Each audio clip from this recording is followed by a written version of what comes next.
যদি সৌদি আরব থেকে আসার জন্য বাংলাদেশের টিকিট কাটলে সেটা 30-35 হাজার টাকায় কিনা যায়, কিন্তু বাংলাদেশ থেকে সৌদিতে যাওয়ার জন্য যদি টিকিট কাটতে হয় বাংলাদেশের সিন্ডিকেটের কারণে এই টিকিটের দাম 1 লক্ষ থেকে 1,20,000 টাকা পর্যন্ত হয়ে যায়। মাননীয় স্পিকার, বাংলাদেশের দূতাবাস, বাংলাদেশের মন্ত্রণালয় সহ প্রত্যেকটা গ্রুপই জড়িত।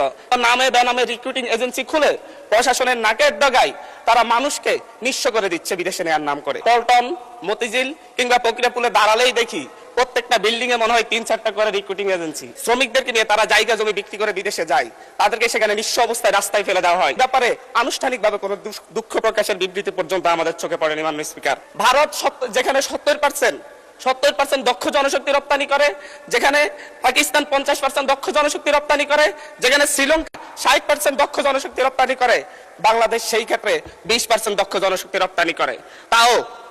তারাও আইটি খাতে সেটা 1%-এর কম। প্রতি বছর প্রায় 1,500 থেকে 2,000 প্রবাসীর লাশ বাংলাদেশে